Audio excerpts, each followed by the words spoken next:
எல்லாரும் இறையருள் பெற்று நல்லா இருக்கணுங்கிற எண்ணத்தோட இந்த காணொலியை தொடங்குகிறேன். எல்லாரும் ஃபேஸ் பண்ணுற பெரிய பிரச்சனை, முக்கியமான பிரச்சனை அப்படின்னா ஏமாற்றமும் துரோகம்தான். அது முதல் கட்டமாக இருந்தால் ஒரு ஏமாற்றம், பெருசாக இருந்துச்சுன்னா அது துரோகம். சின்ன வயசில் பட்டோம்னா அது ஏமாற்றம், அதுவே பெருசாக இருந்துச்சுன்னா அது துரோகம். ஏமாற்றத்தோட அடுத்த நிலை தான் துரோகம்னு நான் பார்க்குறேன். இப்படி இருக்கும்போது ஸ்கூல் படிக்கும்போதோ அல்லது சின்ன வயசுலேயோ நம்ம அப்பா அம்மாவோ வேறு யாராவது ஒருத்தரோ நம்ம எக்ஸ்பெக்ட் பண்ண டைமில் நமக்கு ஏதாவது ஒன்று வாங்கிட்டு வந்து கொடுத்தா நம்ம மனசு ஹாப்பி ஆகுது. அதே நம்ம எக்ஸ்பெக்ட் பண்ண டைமில் அவங்க அதை செய்யலைன்னா சின்ன சின்ன ஏமாற்றம் அடையுது, மனசோர்வு அடையுது. போடா, இதை கூட அவங்களால வாங்கி தர முடியல அப்படிங்கிற மாதிரி மைண்ட் செட் நமக்கு வருது. ஆனால் இதே மைண்ட் செட் கொஞ்சம் கொஞ்சமாக பெருசாக துரோகங்கிற வார்த்தையால் நம்ம குறிப்பிடுறோம். எப்படின்னா, அந்த சின்ன பிரச்சனை இன்றைக்கி அவங்க செய்ய முடியாத பிரச்சனையை நாளைக்கு அவங்க பெருசாக செஞ்சுட்டாங்கன்னா அது துரோகமாக மாறி போயிடுது. இழப்புகள் கம்மியாக இருந்தால் அது ஏமாற்றம், இழப்புகள் அதிகமாக இருந்துச்சுன்னா அது பேர் துரோகமாக மாறிடுது. இந்த மாதிரி துரோகங்களும் ஏமாற்றங்களும் நம்ம வாழ்க்கையில் அடிக்கடி நடக்குது.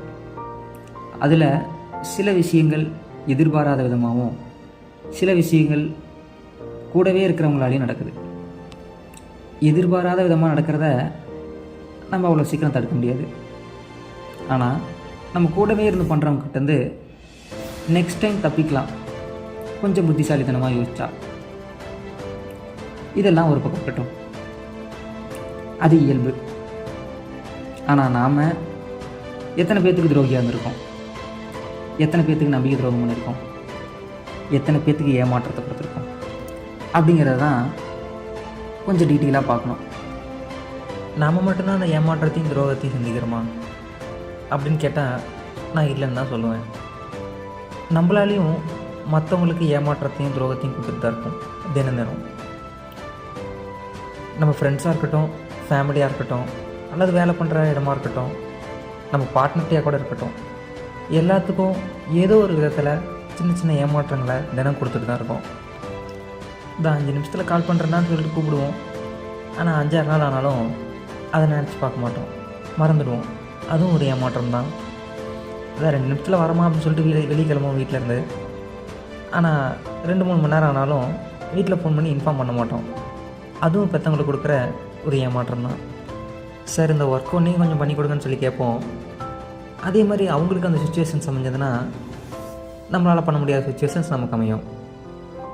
நம்ம பார்ட்னர் நம்மக்கிட்ட எக்ஸ்பெக்ட் பண்ணுற சின்ன சின்ன விஷயத்த சில டைம் நம்மளால் ஃபுல்ஃபில் பண்ண முடியாது போயிடும்.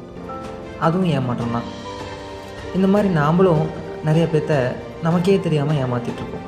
இந்த மாதிரி சின்ன சின்ன ஏமாற்றங்கள்லாம் ஒவ்வொருத்தரோட அன்றாட வாழ்க்கையிலையும் பழகி போன விஷயமாக மாறிடுச்சு. ஏன்னா நாமளும் ஏமாத்துறதை நிறுத்தது கிடையாது, நம்மளும் ஒருத்தர் ஏமாத்துறதை நிறுத்தது கிடையாது. ஒருத்தர் மேலே நம்ம அதிகப்படியான நம்பிக்கை வைக்கிறதுனால தான் நம்ம ஏமாறுறோம் அப்படின்னு நான் நினைக்கிறேன். அதுக்குன்னு யாரையும் நம்பாமலும் இருக்க முடியாது, எல்லா விஷயத்துக்கும் நம்பிக்கிட்டு இருக்க முடியாது. ஒருத்தரை நம்ம எவ்வளோ நம்புகிறோமோ அந்தளவுக்கு அவங்க நம்பினாலும் சரி, இல்லை நம்மளை அவங்க எவ்வளோ நம்புகிறாங்களோ அந்தளவுக்கு நாம் நம்பினாலும் சரி, இப்படி இருக்கிற வரைக்கும் பிரச்சனை வராதுன்னு நான் நினைக்கிறேன். ஏமாற்றம்னா என்னென்னு புரிஞ்சிருக்குன்னு நினைக்கிறேன். இந்த மாதிரி நிறைய கருத்துக்களோடு சேர்ந்து கதையாக சொல்ல போகிறேன், கேளுங்க. நான் விஜயானந்த், இது விஜிஎஸ் அரட்டை.